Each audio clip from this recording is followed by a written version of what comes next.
I'm sorry, sir, but your family will not be boarding this flight today. But why? We have our tickets. The hum of the airplane cabin was filled with the clatter of luggage bins and the murmurs of boarding passengers. Marcus Carter adjusted his son's backpack as they stepped onto the jet bridge, his wife Danielle holding their daughter's tiny hand. This trip was supposed to be special, a long-awaited vacation, their kids' first time flying. Excitement buzzed through them, despite the fatigue of traveling.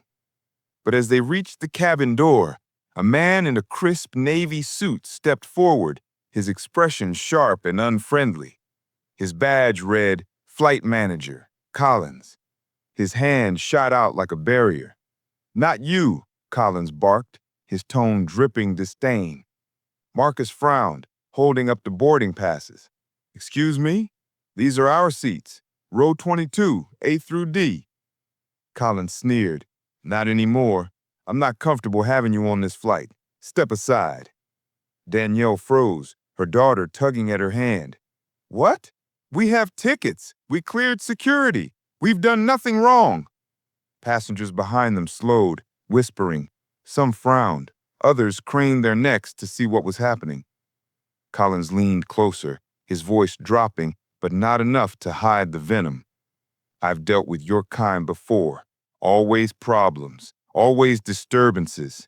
Not on my plane. Marcus's blood boiled, but he forced his voice steady. Our kind? We're a family, with kids. We've paid for these seats. You don't get to erase that because of your prejudice.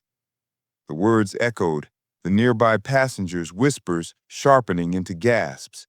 A woman pulled out her phone, pressing record. Another man muttered, This doesn't look right. Collins's jaw clenched. He pointed toward the exit. Leave voluntarily, or I'll have security escort you out. Danielle clutched her daughter tighter as tears welled in the little girl's eyes. Mommy, why won't he let us sit? She whispered, her teddy bear squished against her chest. Danielle's heart cracked, but she kept her voice strong. Because he's wrong, baby. He's wrong. Marcus stepped forward, his shoulders squared, his son by his side. His voice rose loud enough for every ear in the cabin. We're not leaving. This is our flight. These are our seats, and we're not moving. Phones clicked on across the aisle. Cameras pointed. Passengers shifted uncomfortably, the air thick with tension. Collins's face turned red, his authority challenged in front of the very passengers he thought he controlled. He jabbed his finger toward Marcus, his voice thundering. You're done here. Get off this plane. But Marcus didn't move. Danielle didn't move. Their children clung tighter. And the passengers watched and whispered and waited for the moment this injustice cracked wide open.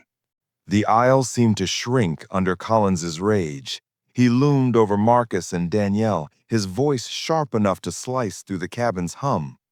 You're not flying tonight. Step out before I make you. Marcus stood tall, his son's small hand clenched in his own. Danielle held their daughter close, the child's teddy bear pressed tight against her face, muffling soft sobs. Danielle's voice trembled but didn't crack. We paid for our tickets. We followed every rule. You can't just throw us out because you feel like it. You don't belong here, Collins snapped, his words sharp and bitter. Gasps rippled through the passengers. A man 2 rows back rose to his feet, phone lifted high. Everyone here just heard that. You're targeting them for nothing. Sit down, Collins barked, spinning toward him. This doesn't concern you. The man shook his head. It does when you attack a family in front of children. This concerns all of us. Phones began to rise across the cabin, screens glowing. Murmurs spread like fire. A silver-haired woman leaned into the aisle, her voice firm. Let them sit down. You're scaring their kids. Collins jabbed a finger at her. Stay out of this.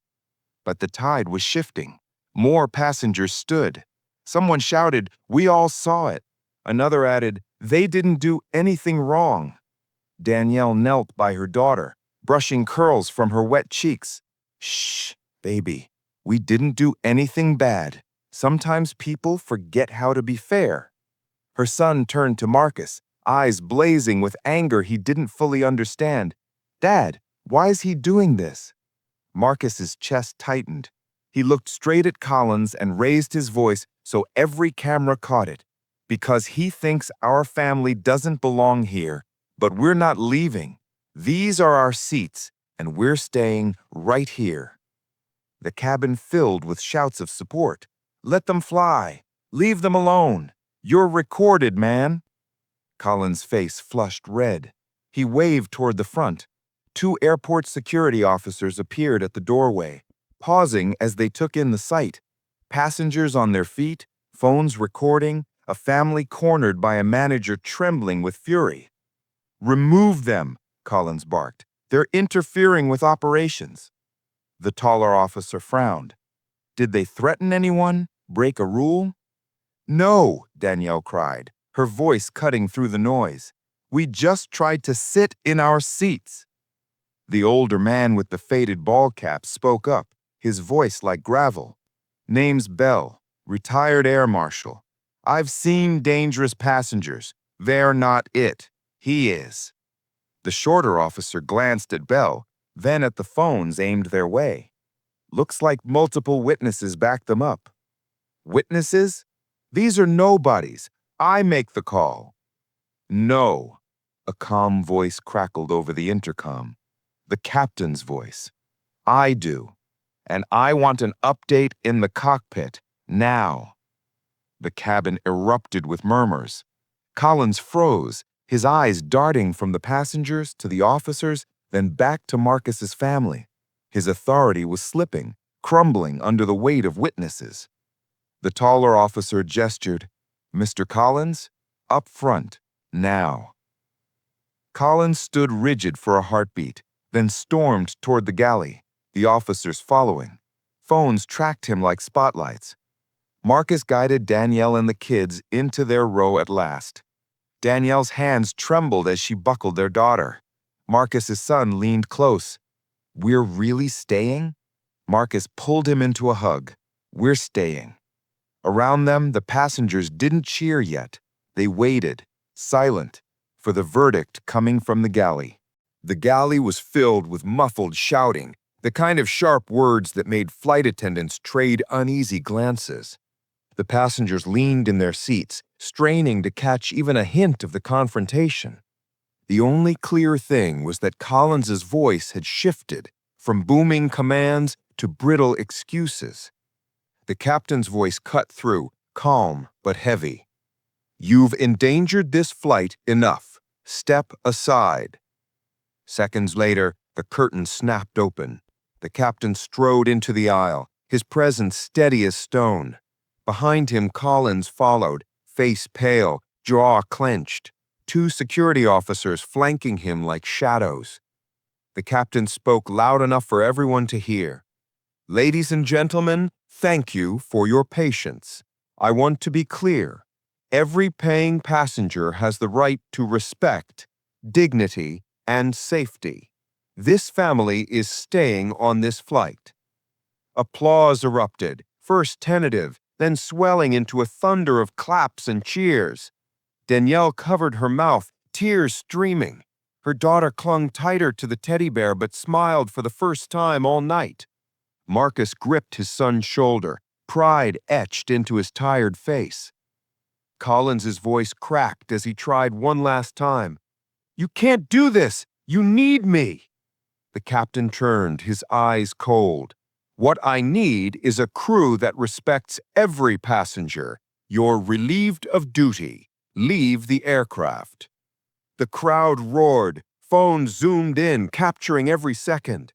The security officer stepped forward, guiding Collins down the aisle.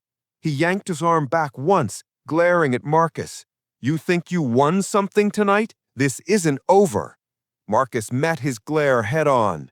It's over for you, not for us. The words landed like a gavel. Collins flinched, then was marched toward the door. The metallic thunk of the cabin door closing behind him felt like a victory bell. For a heartbeat, the cabin was silent, the weight of what had just happened settling over everyone. Then it exploded into cheers. Passengers clapped. Some stood. Others raised their phones in triumph. Strangers reached across aisles to pat Marcus on the shoulder, to tell Danielle she was strong, to smile at the children who had just watched their parents stand tall against humiliation. The captain leaned toward Marcus's row, his voice softer now. "Mr. and Mrs. Carter, on behalf of this airline, I apologize. That man's behavior was unacceptable. I promise you it won't be ignored." Danielle wiped her cheeks. "Thank you," she whispered, her voice raw. Marcus nodded, steady but tired. "We just wanted to take our kids on a trip, that's all." "And you will," the captain said firmly. As the plane pushed back from the gate, the hum of the engines rising, Marcus's son tugged at his sleeve. "Dad, everyone cheered for us." Marcus smiled, pulling him close. "They didn't cheer for us, son. They cheered for what's right." His daughter lifted her teddy bear high, waving it like a tiny flag, and the passengers nearby laughed softly, the tension melting into something lighter, something almost joyful. The plane lifted into the night sky, leaving the chaos behind. But the story wouldn't stay in that cabin. Phones had captured it all: Collins's rage, the family's dignity, the passengers' revolt. By the time they landed, the world would know. Hours later, when Marcus and Danielle guided their children off the plane, passengers clapped again, a final salute. Danielle's daughter beamed, her teddy bear still in hand. Marcus's son walked taller than before, shoulders squared like his father's. In the terminal, reporters were already gathering, phones buzzing with notifications. Videos had spread online before the plane even touched down. The headlines screamed across every feed. Flight manager removed after racist confrontation. Passengers defend black family. And somewhere in an office stripped of authority and respect, Collins sat alone, his career crumbling. The Carters walked on, heads high. They hadn't asked to be heroes, but tonight, in a sky that belonged to everyone, they had proven one truth that no one could take away. They belonged.